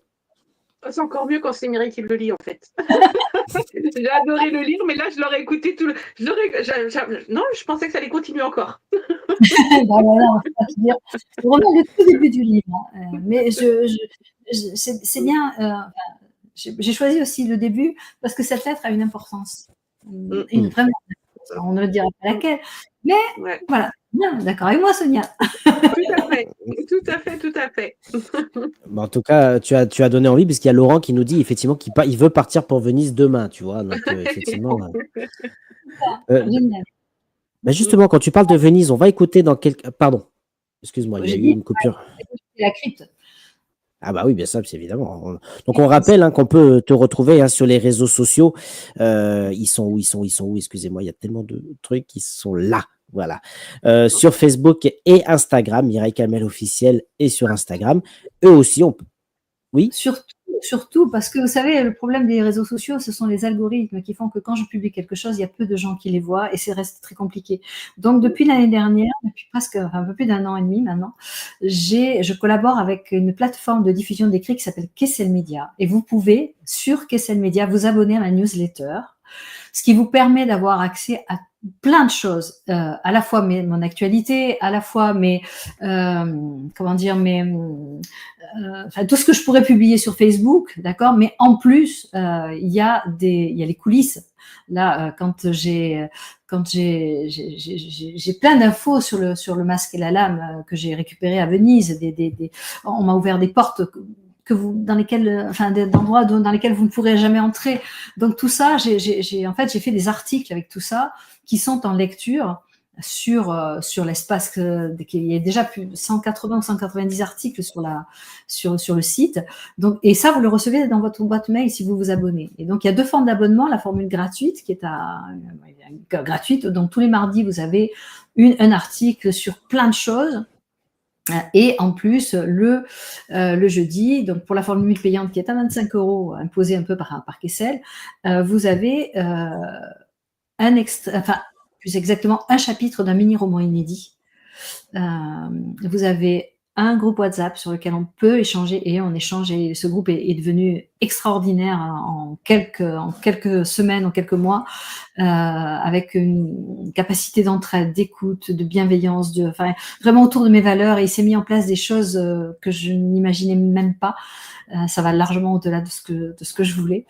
Et puis je fais une visio tous les mois avec les abonnés. Voilà, et puis surtout, comme je voulais que ce soit gratuit, que tout soit vraiment gratuit, ce que j'expliquais tout à l'heure, tous les mini-romans que je publie au cours de l'année sur la version payante, en fait, je les réunis, j'en fais un livre que je publie moi sur KDP et que j'offre aux abonnés. Voilà, donc l'année dernière, ça a été ça, mais le prochain, ça s'appellera Les Filles du Vent, et c'est 3 histoires de femmes pirates. Voilà, et ça fera 300 pages, et vous voyez, il sera vendu à 20,90 €. J'offre les frais de port, donc grosso modo, abonnement 0. Tout ça pour en échanger davantage que sur Facebook. Parce que sur Facebook, heureusement, le souci, c'est que vous êtes... Voilà, quand je publie quelque chose, j'ai 5000 abonnés et il y a 300 personnes qui voient. On est d'accord, effectivement. Voilà. Donc voilà, n'hésitez pas. Kessel Média, c'est facile. Vous tapez Mireille Calmel, Kessel Média, K-E-2-S-E-L. Et puis vous me trouvez. C'est très facile à me trouver. Et là, vous pouvez vous abonner sans problème. Et là, on vit vraiment de très, très belles choses. Ça, je vous promets. Eh ben, merci beaucoup, et je rejoins effectivement tous les commentaires qui arrivent. Hein. Très belle démarche de Mireille. Ils donnent trop envie de lire le livre. Merci beaucoup. Merci pour cette belle lecture. Effectivement, on l'a vu tout à l'heure. Je pars pour Venise demain. Merci beaucoup en tout cas. La crypte, c'est celle de San Zaccaria. Donc allez-y, l'église de San Zaccaria. Elle est pas très loin du Palais des Doges. Eh ben, merci beaucoup. Juste avant d'écouter la question de l'invité et de faire le passage de relais, j'aimerais bien qu'on parle un petit peu d'un collectif dont tu fais partie, la Ligue de l'Imaginaire. Hein, tu en as parlé un petit peu tout à l'heure. Et pourquoi je voulais qu'on en parle, c'est aussi pour rappeler, il est où? Il est là, que à Noël, le collectif la Ligue de l'Imaginaire, vous avez décidé de vous réunir pour écrire des nouvelles dans ce livre, Le pire des Noëls. Donc on voit tous ces noms qu'on voit et dont certains on a déjà reçus dans cette émission. Alors je ne sais pas, Sonia, si tu veux nous dire quelques mots sur ce livre et éventuellement la nouvelle de Mireille, si tu t'en souviens. Entre-temps, j'ai dormi et j'ai lu une centaine de livres. Donc, tout ce que je sais, c'est que j'avais adoré. Je l'avais acheté j'étais dans les premières à l'acheter, parce que c'est vrai que c'est quelque chose qui me tenait aussi à cœur. Et en fait, la Ligue de l'Imaginaire, mais je dis ça comme ça entre nous, personne nous écoute, vous êtes complètement déjantés. C'est le pauvre Père Noël, il passe par toutes les couleurs, il passe par toutes les scènes. Quant à moi, j'ai raconté, évidemment, je me suis basée encore une fois sur un personnage réel et sur une légende autour de ce personnage réel, donc je ne dirai pas lequel, mais voilà, c'était une légende assez glauque et à la fois très, très, très intéressante. Voilà. Donc, je ne vais pas déroger. Alors, il y aura, évidemment, il y en a un nouveau en préparation sur lequel je n'interviendrai pas cette fois, parce qu'aujourd'hui, on est très nombreux dans la Ligue, on est 24, et donc, pour pouvoir avoir des nouvelles qui soient un peu charpentées, on va dire, on ne voulait pas c'était trop compliqué d'être tous. Donc, on s'est scindé en 2 groupes. Et chaque année, il y aura un premier groupe qui fera une année, un deuxième groupe qui fera l'autre année. Donc, moi, je ferai partie de celui de l'année prochaine. Voilà. Et là, ce sera l'amour, le thème de ce pire des Noëls. Eh bien oui, effectivement, on en avait parlé, je me rappelle, avec Olivier. En tout cas, merci à toi. Et pourquoi j'ai voulu... D'une association humanitaire, bien sûr. Voilà, c'est ça, effectivement, et c'est pour ça que je voulais qu'on en parle ce soir, parce que je rappelle effectivement que grâce à vous, grâce aux lecteurs et vous aussi, la Ligue, le Rire Médecin avait récolté la somme de plus de 50 000 €. Voilà, donc vraiment merci encore une fois à la Ligue de l'Imaginaire pour cette initiative, mais aussi merci aux lecteurs qui nous regardent ce soir, qui ont été aussi contribués à cette réussite. Je ne sais pas si tu veux nous en dire un mot, Mireille, sur cette association. faut savoir aussi qu'on ne fait pas que ça. Là, on a vraiment. Au départ, c'était j'ai envie de dire une réunion de bons potes, quoi. Mais ce sont toujours des bons potes, mais ça s'est un peu élargi. C'est-à-dire que maintenant, on essaie de faire vraiment du concret. On est en train de mettre en place des rencontres. On est en train aussi, on a depuis plusieurs années un prix littéraire. On remet un prix littéraire. On l'a fait pendant plusieurs années avec l'enseigne Cultura. Aujourd'hui, on le fait avec des librairies indépendantes. Et ça, donc à partir de cette année, donc le prix prend de l'importance puisqu'il est très joliment doté de 3 000 € et il récompense un auteur. Alors là, pour l'instant, c'est un prix polar, mais on est en train aussi d'étendre de manière à ce qu'il y ait d'autres prix, un prix SF, un prix BD, un prix donc on va essayer l'objectif, c'est de mettre en lumière un auteur qu'on aime, sachant que c'est un prix très vertueux. Moi, j'ai fait partie de prix littéraires et c'était très compliqué pour moi d'aller à l'encontre de certaines pratiques à une époque où il fallait il y ait toujours la préférence d'un tel ou d'un tel parce qu'il était dans telle maison d'édition. Et donc je me suis très vite sortie de tout ça. Là, nous suggérons des auteurs ou des livres que nous avons lus, mais on en donne un bon paquet, mais il peut y avoir un choix aussi par les lecteurs, il peut y avoir aussi un choix par les libraires. Au final, c'est un groupe de ligueurs, de libraires et de lecteurs qui décident du lauréat. Donc on sort vraiment c'est pour ça que je suis très contente que ce soit un prix très vertueux. Et alors certains des gagnants, enfin des lauréats, ont intégré la Ligue, dont Olivier Norek d'ailleurs. Mais c'est pas systématique. Voilà, c'est pas garanti même si vous avez le prix, demain vous n'intégrez pas forcément la Ligue. Voilà, parce qu'il faut que là, pour le coup, on soit à 100% de validation. Donc le vote est à 100%. Pour intégrer. Ah, on est très sérieux. Eh ben, je vois ça. Je n'ose Comment on fait pour devenir lecteur de la Ligue juré? Il faut éventuellement contacter, je pense, les libraires. Mais à l'occasion, je vous ferai. Voilà, j'ai diffusé de toute manière sur les réseaux, sur Facebook déjà, la liste des partenaires. J'avais fait un petit topo sur le prix. Il n'y a pas très longtemps de ça. Donc c'est facile à retrouver. Peut-être se renseigner, leur demander. Je vais faire mes recherches. Voilà. Donc voilà, donc la Ligue, c'est vraiment quelque chose qui aujourd'hui compte pour moi, à compter dès le départ. D'abord parce que c'était très drôle la manière dont on m'a recrutée. Et voilà, donc c'était très amusant. On était deux, enfin, il n'y avait qu'une fille à l'époque quand elle a été recrutée, c'était Barbara Abel. La deuxième n'était pas une autrice, c'était pas encore, parce qu'elle est en train de le devenir, notre chère Amélie Andrieux, qui est la compagne de Bernard Werber, et qui était une lectrice à l'époque, et en plus d'être sa compagne, une très très grande lectrice. Et puis, en fait, j'ai reçu un jour un coup de téléphone. Vous savez, je croisais Bernard Werber régulièrement sur les salons, ça faisait des années. Bernard est un peu lunatique, vous l'auriez vu, je crois. Alors, des fois, il me croisait, il me disait bonjour, des fois pas, des fois, il me faisait un comme ça. Mais en fait, c'était très aléatoire. Donc, j'avais appris à connaître le personnage et que je l'admirais beaucoup pour ses écrits, je ne me formalisais pas. Et puis un jour, surprise, sur mon répondeur, j'entends « Oui, bonjour Mireille, c'est Bernard Werber, j'aimerais bien qu'on déjeune ensemble, vous pouvez me rappeler ?» Donc surprise totale, je me suis dit « Mais qu'est-ce qui lui arrive ?» Donc je le rappelle en lui expliquant que je vis dans le Médoc à Paris, que c'est un peu compliqué pour moi, mais que je serais ravie évidemment de partager un déjeuner avec lui. Et donc on se retrouve à Paris à l'une de mes occasions. Et pendant tout le temps, il me fait parler de moi, et il me pose plein de questions. Alors, je me suis dit « Qu'est-ce qu'il veut ?» C'était totalement... Et il a fini par me dire « Ah ben maintenant je comprends alors quand même !» J'ai dit « Mais excuse-moi Bernard, mais tu comprends quoi? Qu'est-ce que je fais là, quoi? Il me dit, mais non, mais en fait, c'est parce que je viens de prendre, voilà, je viens d'intégrer la Ligue de l'imaginaire. Et puis, à un moment donné, bon, j'ai quand même dit, c'est bien joli, là, toute cette testostérone, mais ça manque de femmes, quoi, là-dedans, quoi. Et alors, ils se sont tous regardés, ils ont dit, ah, mais on pourrait, il faut qu'on demande à Mireille de venir. Et là, je me suis retrouvée très stupide et je me suis dit, mais c'est qui Mireille? Voilà. Voilà comment, voilà comment j'ai été retenue par la Ligue, par ces messieurs qui brusquement se sont dit on pourrait demander à Mireille de venir. Donc c'était tous des auteurs que j'appréciais, qui la plupart étaient des amis évidemment. Et voilà. Et quand Bernard m'a dit ça, j'ai explosé de rire. J'ai dit ah bon d'accord. Donc en clair, c'est l'afflux de testostérone qui a décidé de venir. C'était très drôle. Les gardes un peu plus nombreuses, hein, mais il y a quand même une majorité de mecs, donc il va falloir que ça change. Ah bah, c'est qu'on compte entendre alors, effectivement, parce qu'effectivement, il y a Tali qui nous dit l'appel de rêve, hein, puisqu'on sait tous, hein, Tali, fan de notre cher ami Bernard.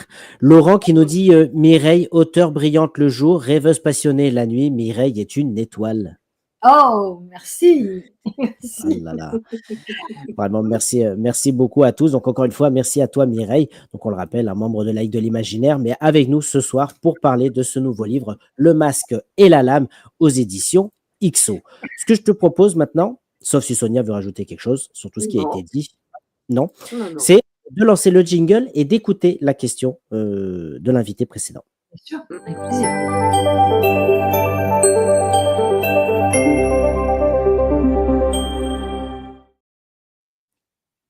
Alors, on rappelle pour ceux qui ne connaissent pas l'émission que chaque invité est invité à poser une question à l'invité suivant. Justement, vendredi dernier, nous avons reçu Cyril Privot-Rouquet qui est venu nous présenter son livre excellent, le gros livre aux éditions Hachette Cuisine. Un livre que Sonia nous a fait quelques belles chroniques. Sonia, en 2-3 mots, si tu veux nous rappeler un petit peu de quoi parle ce beau livre qu'on voit derrière. Comme le dit le titre, hein, c'est sur les œufs. Donc, il y en a de tous les pays. Donc, j'avais parlé évidemment celui de la Bretagne. Il y a des recettes sucrées, des recettes salées pour le matin, pour le midi, pour le soir, pour le goûter. Et il y a plus de 1000 recettes dedans. Et franchement, c'est même plus vous donner de la tête tellement il y en a. Donc, du coup, vendredi, à force d'en parler des œufs toute la soirée avec Cyril, évidemment, j'ai eu envie d'œufs tout le week-end. Donc, Sonia, elle a fait des œufs mimosa ce week-end. Voilà, ce soir, elle fait une omelette. Voilà, donc je pense que les œufs vont être de sortie. Ouais. Et donc, je n'avais pas pu évidemment faire une recette qui m'avait fait beaucoup rire, la recette avec les couilles d'âne. Donc voilà, et quand j'ai appris, parce que c'est une variété d'échalote oignon qui fait partie du Berry, et donc on n'en trouve pas dans ma Bretagne. Donc voilà. Eh bien, écoute, en tout cas, merci à toi. Donc, un livre à découvrir. Et je rappelle hein, que toutes les émissions, vous pouvez les revoir en rediffusion sur la chaîne YouTube. Mais justement, Mireille, quand on lui a dit que tu venais dans l'émission nous présenter ton livre, voici sa question. Alors, moi, j'ai eu la chance de cuisiner encore, on revient toujours à Masterchef, mais à Venise, justement. Et il y a une recette, j'adore le titre, Le Masque et la Lame. J'adore son livre sur Alénior d'Aquitaine, puisque j'ai eu la chance de l'avoir à Fontevraud, le tombeau, plusieurs fois. Une reine qui a été mal aimée et qu'on est en train de réhabiliter. Mais je vais revenir sur Le Masque et la Lame. Et la Lame, je me dis, est-ce qu'il y aura un peu de cuisine dans ces carnavals? Parce que c'est des lieux de débauche, un peu d'excès. Et est-ce qu'on va retrouver notamment la fritole? Alors, je ne sais pas comment ça se dit en italien, mais voilà, c'est ce fameux beignet qui a été l'emblème de la Sérénissime pendant des années, qui a été oublié et qui aujourd'hui revient à la mode. Donc, j'aimerais savoir si le masque et la lame se substituent au couteau de cuisine et est-ce qu'on va faire des petits tours dans les orgies des carnavals? C'est à la fois cuisine et coquin, je crois, comme question. Alors oui, elle va cuisiner beaucoup, notre chère Maria Marina, mais pas forcément pour le bonheur des papilles. Quant à ce beignet, il est effectivement, alors il est très en vigueur, très très apprécié encore au XVIIe siècle. Il y avait pas mal de belles recettes, mais ça tournait. C'était pas agrémenté avec les vins qu'on connaît aujourd'hui, c'était cuisiné différemment, et à la fois on découvrait vraiment une nouvelle gastronomie parce que les tables royales de France avait aussi amené une très grande gastronomie autour de Venise et que les ambassadeurs avaient apporté avec eux aussi le savoir-faire des maîtres français, quoi. Donc c'est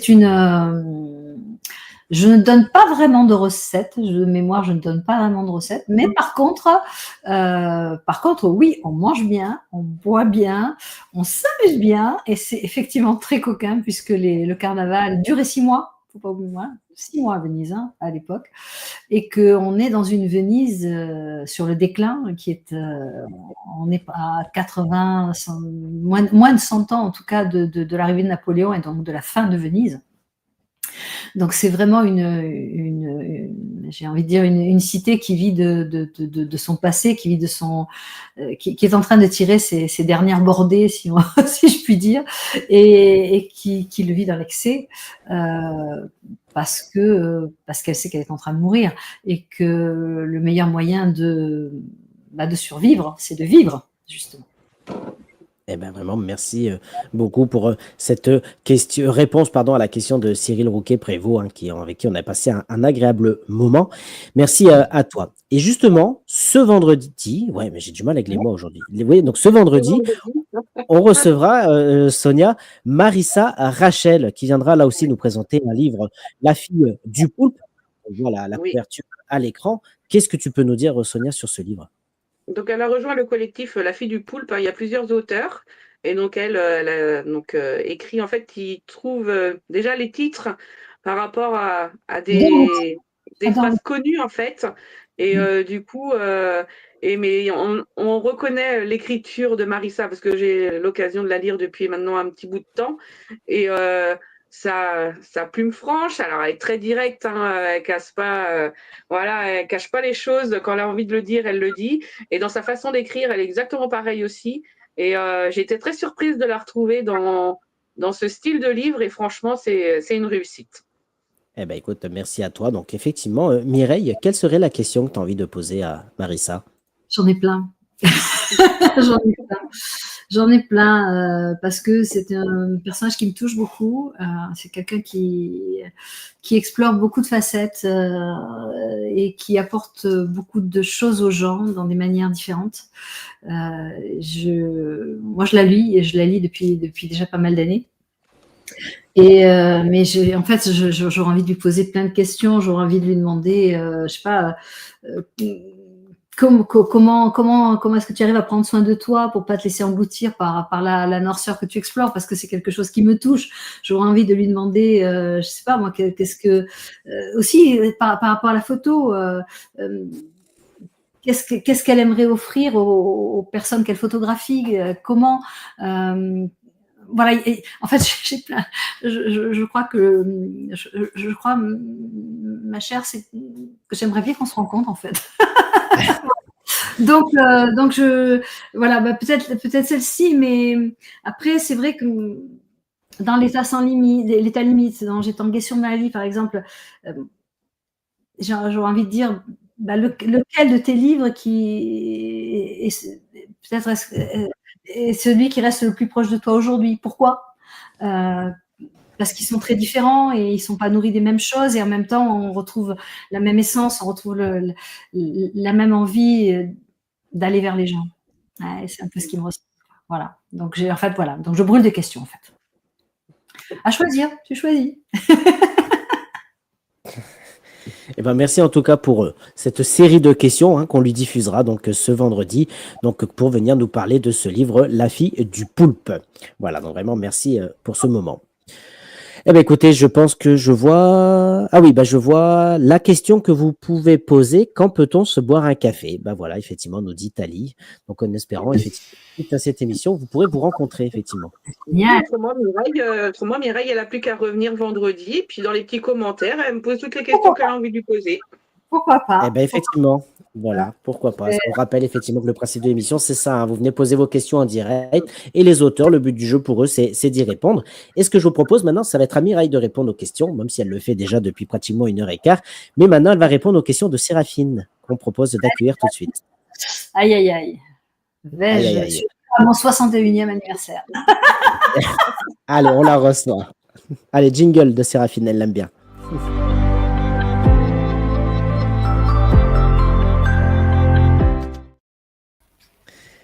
Séraphine. Séraphine. Alors, Séraphine, Là, c'est moi qui ne vais pas survivre, là. C'est waouh. justement, avant de vous laisser en tête-à-tête, Séraphine, qu'est-ce que tu peux nous dire sur cette heure et quart d'émission? Parce que comme je l'ai dit tout à l'heure sur le ton de la plaisanterie, je t'ai senti bien concentré. Ah oui, oui, je bois. Enfin, c'est cette facilité avec laquelle vous racontez justement ça, cette fluidité de bah oui, je rêve, je l'écris, et alors, enfin, quelque chose de totalement fluide et naturel, et le tout avec. Enfin, je vous avais trouvé de l'humour et de la douceur, mais non, il y a carrément de l'espièglerie, il y a tout plein de choses. On sent que la petite fille intérieure, elle est encore très, très, très présente. Elle n'est pas loin derrière, elle s'amuse de tout ça, elle s'éclate. Du coup, forcément, ça résonne. Eh bien, écoute, en tout cas, on vous écoute, on vous laisse en tête-à-tête. Et je rappelle effectivement que Mireille est avec nous pour ce livre Le Masque et la Lame aux éditions XO. Ah ouais, je me régale depuis tout à l'heure. J'avais hâte qu'on soit enfin tranquilles toutes les Ah deux. bah, super. À nous deux, Séraphine. Mais déjà, je voulais savoir à quel âge vous réalisez que vos rêves, ils sont plus que construits et que non, c'est arrivé sur le tard. Et c'est arrivé sur le tard parce que moi, la petite fille, je l'ai pas aimée du tout, hein, la petite fille en moi. Donc en fait, elle a grandi en dehors de moi, et parce qu'en fait, j'étais une enfant malade, j'étais une enfant condamnée par les médecins, j'avais 9 ans. Donc j'ai envie de dire que le personnage du lit d'Aliénor, qui est pas le personnage d'Aliénor, qui est le personnage de Louane de Grimwald, m'accompagne depuis ce temps-là. C'est elle qui me tenait la main, c'est elle qui, voilà, c'était ce que moi je croyais être un personnage imaginaire à l'époque, celui qui me permettait de ne pas mourir, celui qui me tenait, voilà, qui me donnait la force de me battre, qui me racontait des histoires. Mais pour moi, c'était un personnage imaginaire jusqu'au jour où, grâce à Régine Pernoud qui m'a ouvert les portes de la Bibliothèque nationale, j'ai découvert que ce personnage avait réellement existé. Ça a été ma première prise de conscience. Ça m'a tellement fait flipper que j'ai pu écrire pendant, je sais pas, 4 ou 5 mois.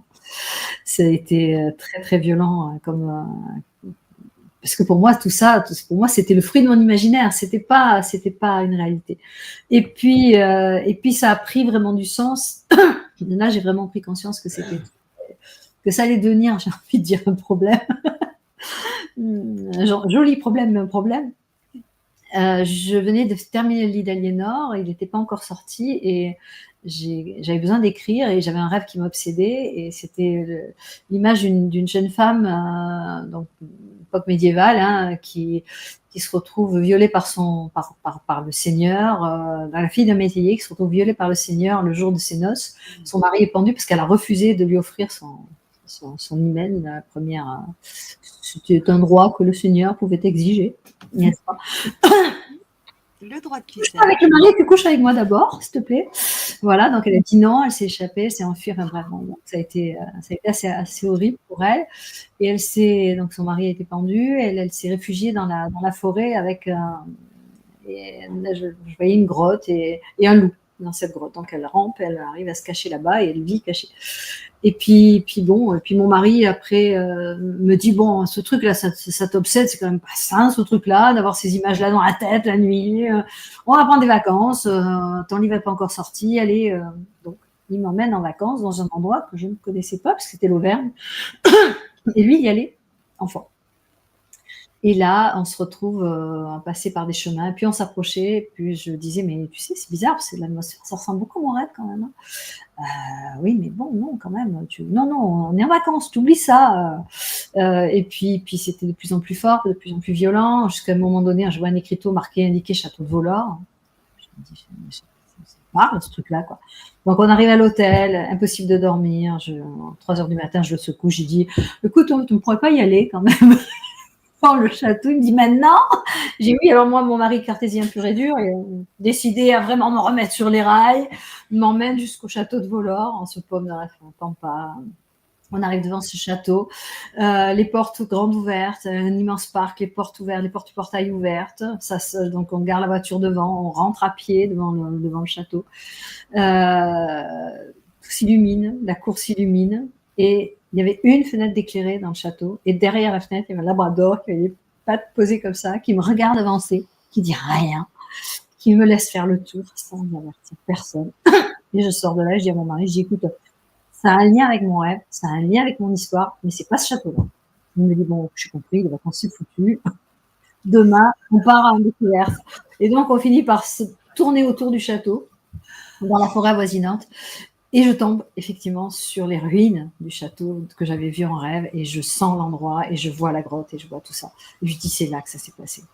Et il m'emmène, et j'ai dit, maintenant, il faut que j'achète un peu plus.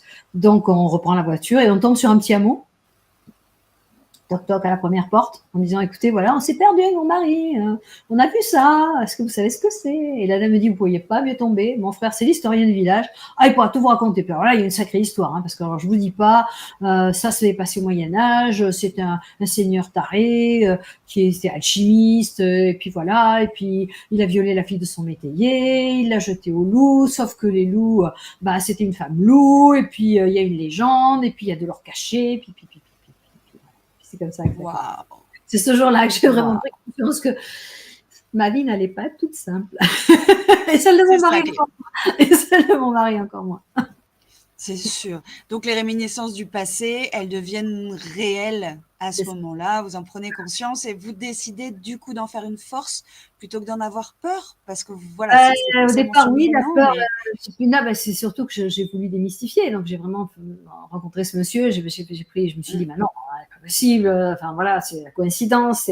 Mais plus ça allait, plus les choses sont devenues. Et puis, au fil des romans, c'est devenu de plus en plus fort. Après, effectivement, j'ai eu des arrêts cardiaques. J'en ai eu 3.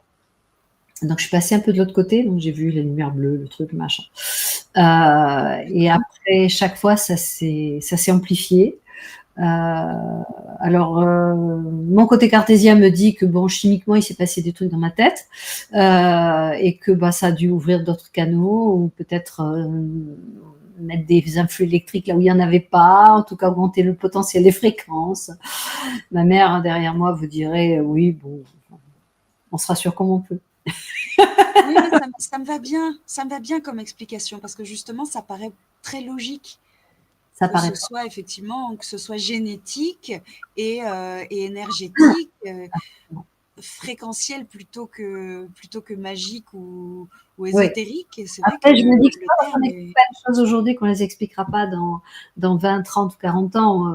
Qui aurait pensé que, ne serait-ce qu'il y a encore 15 ans, qu'on regarderait la télé sur son téléphone portable? Enfin, Ah oui, c'est certain. D'accord.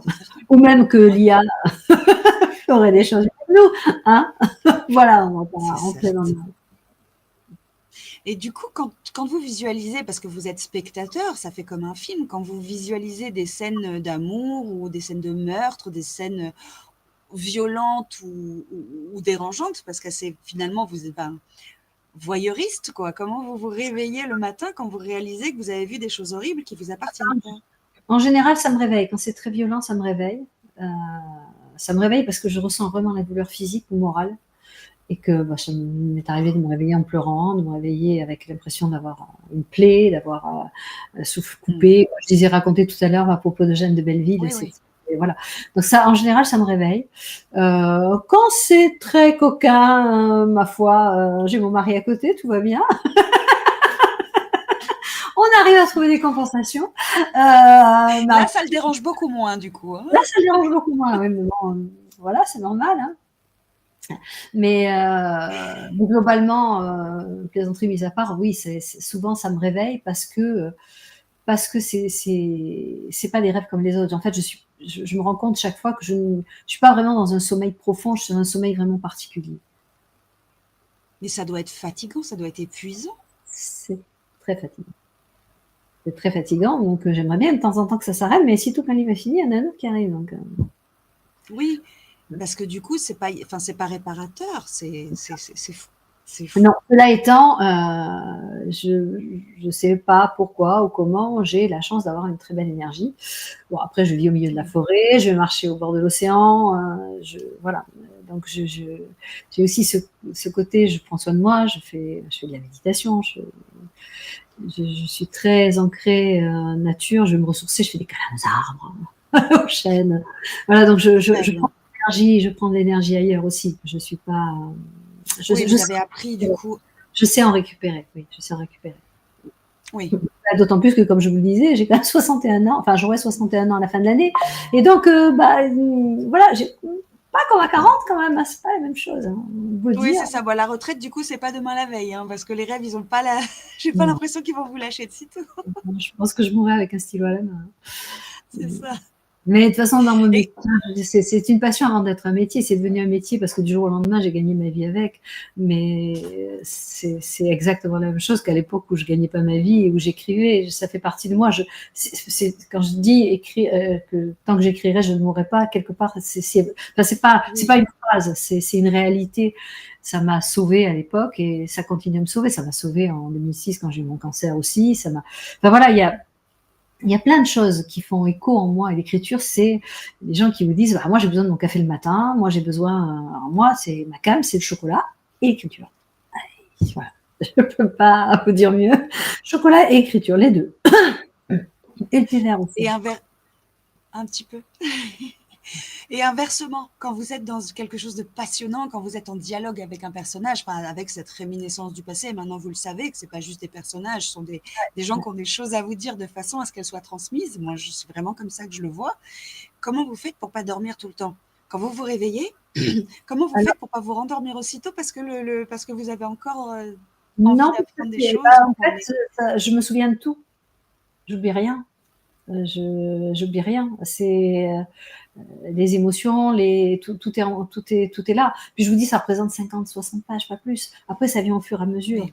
Donc, c'est que ça représente, je sais pas, en total peut-être 1 heure et demie de rêve, mais c'est fractionné.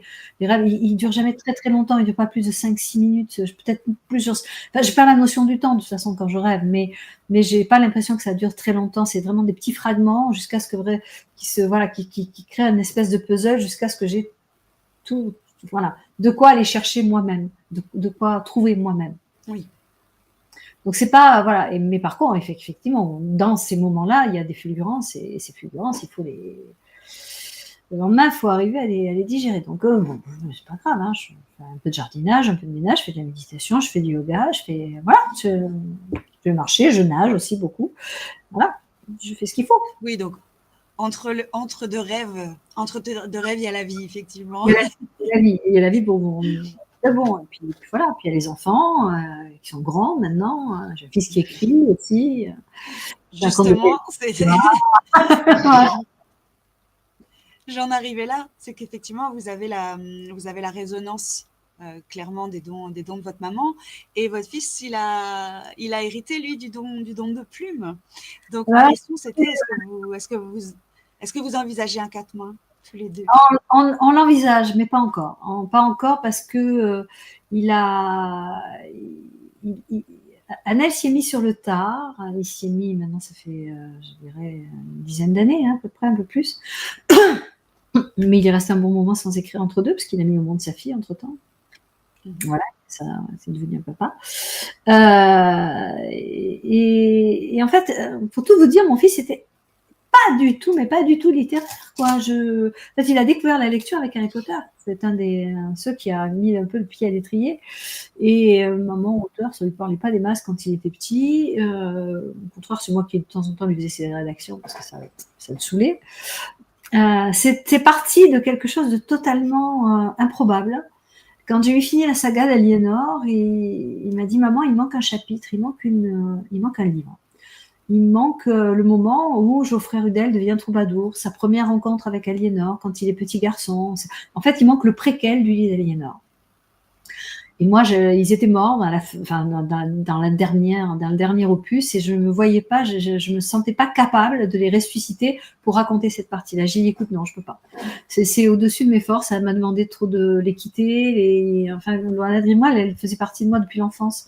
Donc, il fallait vraiment que j'en termine, que je coupe, voilà. Peut-être aussi pour me réconcilier avec la petite fille, hein, entre autres, si on veut pousser les choses, j'en sais rien, mais bon. Je ne sais pas, merci. Et à un moment donné, j'ai reçu 50 pages, et avec un petit mot. Qu'est-ce que je fais? Je continue ou j'arrête? Et j'ai été bluffée, non pas par l'écriture, parce que l'écriture, c'était celle d'un, j'ai presque envie de dire, d'un élève de 6e qui veut bien faire. Vous voyez? L'écriture n'était pas là. Enfin, le style, tout ça, c'était pas là. C'était très scolaire. Mais il avait quelque chose que peu de gens ont, d'instinct. La manière de placer un dialogue, le choix des scènes et la justesse des émotions. Quand j'ai lu ça, j'ai dit waouh, d'instinct, il a ça. Le reste, il va l'apprendre. Donc je lui ai dit continue. Et il a fallu 100, 120 pages, je ne sais pas à peu près, je ne pourrais pas vous dire au chiffre près, mais d'un coup, donc il a continué, puis il m'a envoyé, d'un coup je tourne la page et l'auteur était là. D'un coup, je ne sais pas ce qui s'est passé à ce moment-là, il n'a pas été capable de le formuler, mais à un moment donné, il a lâché prise et les personnages ont écrit à sa place. C'est plus le petit garçon ou celui qui voulait bien faire et raconter une histoire et qui voulait essayer d'être à la hauteur de quelque chose. Il est devenu lui. Il a grandi d'un coup. Et moi, j'ai vraiment vu naître l'auteur. Alors évidemment il continue progressivement, il apprend, parce que moi, le lit d'Aliénor, c'était pas mon premier roman, c'était peut-être le 20e, le 30e, puisque j'écris depuis l'âge de 9 ans. Donc, il a été considéré comme mon premier roman, parce que c'était le premier qu'on a publié, qu'on a connu. Mais lui, le Serment de Geoffrey, c'était vraiment le premier, le tout premier. La première fois qu'il écrivait quelque chose. Donc, il a vraiment... et quand ça a été terminé, j'étais en larmes, parce que vraiment, ça dégage une émotion... profonde, sincère, et la justesse était là, la justesse des dialogues. Alors, il y avait du travail, il y avait plein de choses à... Mais ça, il y a toujours du travail. Moi, même avec le 35e livre, on travaille encore. Donc, je veux dire, c'est normal. Mais c'était là. Et je lui ai dit, bah voilà, t'es fait pour ça, quoi. J'ai dit, tu m'as fait pleurer bourri, que j'ai bien fait du livre. Mais bon, voilà. Et du coup, à partir de là, bah, c'était lancé.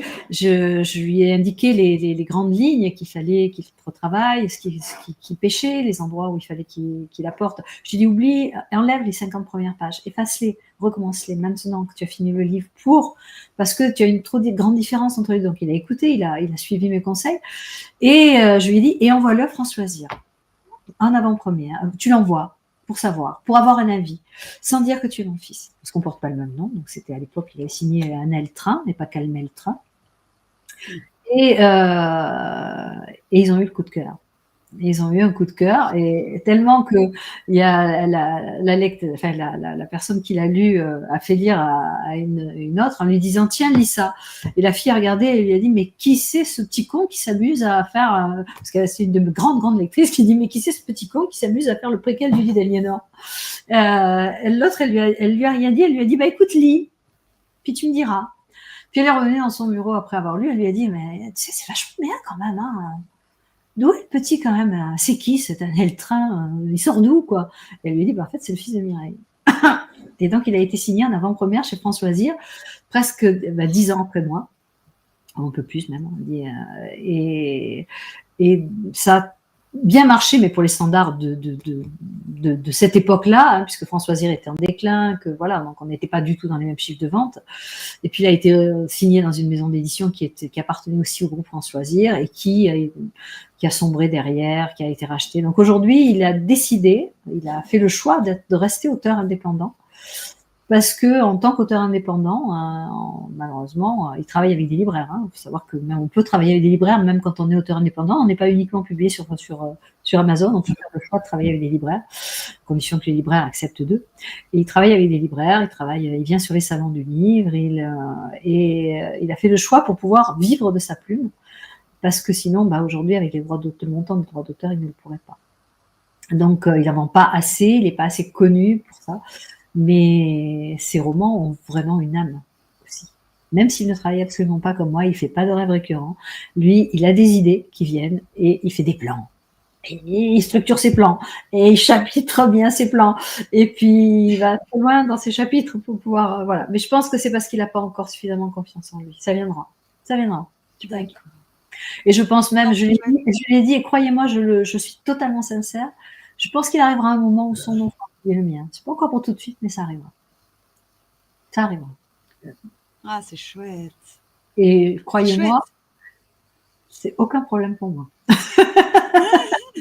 Ah bah non, forcément. Ah bah non. Quand la relève, Vous savez, j'en connais pour qui c'est un problème. Il y a des auteurs qui ont du mal à accepter que leurs frères, je sais pas, leur compagne, leurs enfants, c'est pas toujours évident. Voilà. du coup, je vais vous poser ma dernière question. Et là, c'est effectivement, c'est la petite Séraphine qui va vous la poser. J'ai vu que vous aviez, petite, écrit la suite du Petit Prince. Oui, absolument. J'aimerais savoir ce que vous aviez imaginé et est-ce qu'il vous est apparu, justement, en rêve? Non, il m'est pas apparu, mais c'était mon livre de chevet. Et en fait, je l'ai écrit avec les enfants d'une école. À l'époque, je donnais des cours de théâtre. Et je l'ai réalisé sous forme de pièce de théâtre. Mais donc, c'est une autre vision de. Voilà, en fait, il se retrouve après la mort de Saint-Exupéry. Et il se passe quelque chose. Voilà. Mais ça s'appelle L'Arc-en-Ciel des Anges et je l'ai publié dans un recueil de pièces de théâtre qui s'appelle Les Tréteaux de l'enfance, qui a été publié par un petit éditeur qui s'appelle Editis. Elitis à Bordeaux. Voilà, donc ça fait partie des petits livres que je vais republier d'ici quelques temps, parce que j'écris aussi des choses avec ma petite fille, avec la fille d'Annelle, avec la fille de mon fils. On fait des petits livres toutes les deux, qui sont illustrés par Mélanie Pessoni, qui est une illustratrice qui fait de l'aquarelle. Donc je fais plein de petits ouvrages avec elle. On en a fait 3. Des petites histoires comme ça. Et celui-là, parce que effectivement, L'Arc-en-Ciel des Anges, il a beaucoup compté pour moi pour plein de raisons. Je pense que je vais le faire, le republier.